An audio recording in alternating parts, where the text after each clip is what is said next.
are listing realtors breaching their fiduciary duty when allowing their sellers to pay buyer agent commission, or really whenever they receive an offer where there's a request for buyer agent commission. As you know, or you may know, when a seller is selling a home, there is a purchase contract the realtors use, and a box can be checked.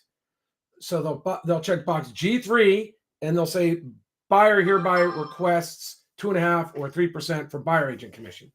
That's going to happen anytime a buyer sees the home of the buyer's agent these days, because it's an MLS rule that says that the buyer agent has to force the buyer to agree to an amount of money before they even see a property.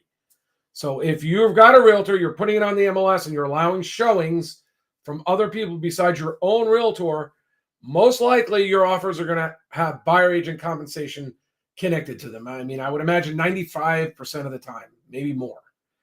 So now the question is, has, just by that fact, that knowledge alone, has the listing agent breached their fiduciary duty to the seller by not informing them of the risks of offering buyer agent compensation and telling them to speak to an attorney? Well, I'll say 100% yes. I'm an attorney and a broker. I don't know how you could sell a home, not advise your sellers that you have no forms to counter. All you have is blank lines. That most likely for you to counter well, or maybe counter at all, you're going to be practicing law without a license, because the Sipper case tells us that a non-attorney realtor can't just draft language and mitigate the risks of what is now a third-party beneficiary clause and a third-party beneficiary client. That buyer agent commission, the big change is that buyer agent commission has nothing to do with the listing agent anymore. In the past, it was the listing agent's money. He was offering to buyer's agents to work with them and help to sell the home. He's not doing that. He or she is not doing that anymore. It's not their money. So right there, any listing agent who really thinks about the matter should be saying, whoa, I know that I have to use realtor forms, and when I put something on the MLS, I'm going to be attracting buyers. And if the buyer's working with an agent, they're going to have to agree to a contract of compensation. So now I know I have to tell my seller that if they agree to pay compensation, there's going to be risks they have to mitigate against. I mean, the very risk every realtor knows about, because this was the argument they were using before the class action suits finished, is that if we don't offer a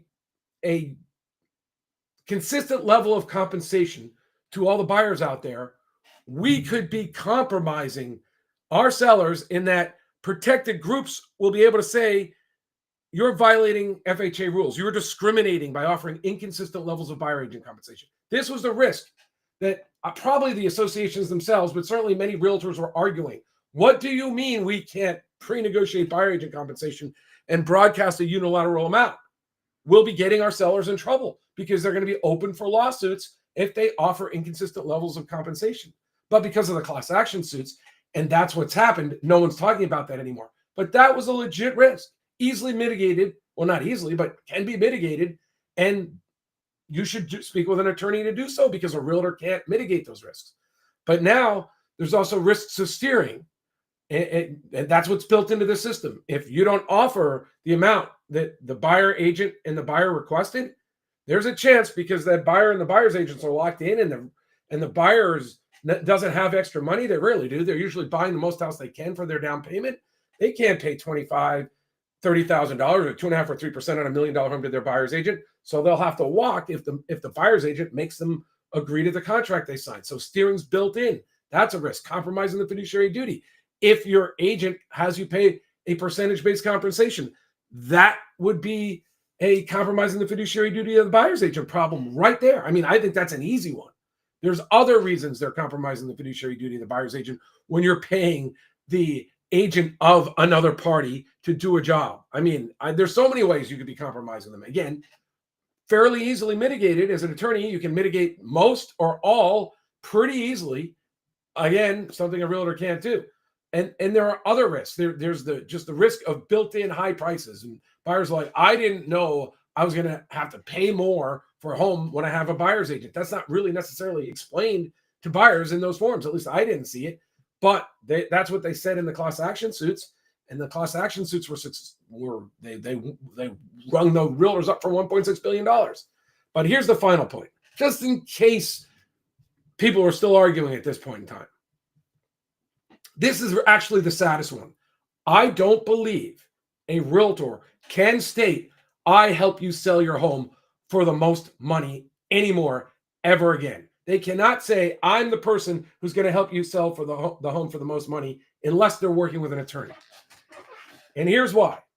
In the past, one of the reasons I believe prices were going up was not that realtors were always undercharging for homes, and not that banks were forcing to keep prices down because they didn't want them to rise to true market levels. So they made this sort of artificial thing of comps keeping prices down.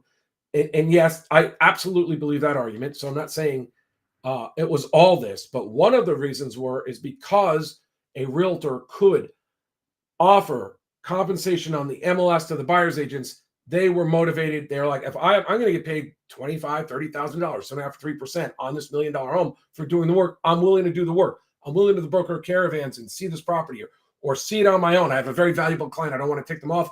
I'm going to go pre-screen the properties. That's what people do. That's what realtors do. They still do to some degree, but not as much. And one of the reasons that worked, and we know it worked, is because sometimes we would go to the MLS caravans and say, we have another 0.5%. If you bring a contract to us in the next 30 days, we have a 0.5% or 1% more. And you know who brought their agents, their buyers to your properties then? The people working with relocation people. Those buyers are gold because they're only in for a weekend or two. They're getting all sorts of incentives to move, usually a big move up in salary because they're coming into a new job. And they don't want their families to be upset about the move. They're looking for big houses. They're not going to fight over a few $1,000s. Those are the best buyers. And you want to incentivize their agents, and you could easily do it by offering an extra percent or extra 0.5%. I had brokers call me up and say, could you change the way you're offering that 0.5% or percent? Sometimes they wanted it on the MLS as a certain type of incentive, and other times they wanted it as a bonus. They had all different ways that wanted it to be phrased because sometimes the franchise would take a piece, like if it was a Coldwell Banker would take a piece of it. Other times the relocation would take a piece of it. But if you framed it the other way, they wouldn't. So it was a very strong way to get some realtors to show their buyers your property. There is no doubt offering a consistent level and broadcasting of buyer agent compensation can mitigate some of the risks, and it can create more showings. And in California, it usually takes about 5 or 10 showings from buyers that are motivated, like real buyers in the market then, to get offers. I mean, it's not a secret. There's a strong correlation between people seeing your property and getting offers.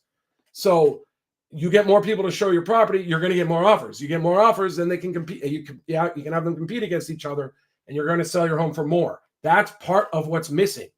Realtors are not. Some franchises won't let them do it. I don't know any realtors who think they can broadcast buyer agent compensation the way they used to. But I can tell you this, the National Association of Realtor president says, I have the video in my membership area for attorneys. He says that realtors can still do it. It is still legal for sellers. Just think about this. Sellers can still motivate agents to work for them. They don't care whether they're named buyer agent or listing agent. It's just that the listing agent runs afoul of the law and the DOJ and the class action suits when they're broadcasting the buyer agent compensation because it looks like they're fixing commissions. But sellers can still do it because they don't care whether it's a buyer agent or a listing agent. The National Association of Realtors lawyer, I have it on videotape, says you can still broadcast it on signs. You can still do it on social media. You can still market to the agents who work with buyers in your area. And what an advantage it can be in a slower market, right? I mean, you're saying we'll definitely pay you. And now it used to be tied into the MLS. Now agents can't even be assured. If you're going out of your way to pay buyer's agents, when I went to a caravan and said in a slow market, I said, we love agents. My client is willing to pay an extra 0.5%. I got an ovation. This is serious. Realtors cannot say, a realtor who doesn't have an attorney on your team and cannot mitigate the risk, or a broker that allows them to do it, that realtor cannot say we sell homes for the most money. They just can't. They're not using the most optimal way to do it. Attorneys can. I'm not saying all sellers want to do it. I'm not saying you want to do it in all markets. I'm not saying it's going to work anytime, but it does work. It works in slow markets. I think this is something that might be appropriate in many areas, and realtors can't do it. You can as a seller, a lawyer, you can help your seller do it, especially you can help them mitigate the risks. And you just think one of those big risks that you're also mitigating by doing a unilateral broadcast is that now protected classes can't say you're discriminating against them. And so you can mitigate the other risk. You can mitigate against that risk. It's really a win. And in other videos, I'll talk about the best way. By the way, I've done this, and there are ways to set it up that are very transparent, and the DOJ would love them, in my opinion, because they sort of said things like that in the class action suits. Find out more at listingattorney.com. My name is John McConnon. I'm a broker and attorney in California. Thank you.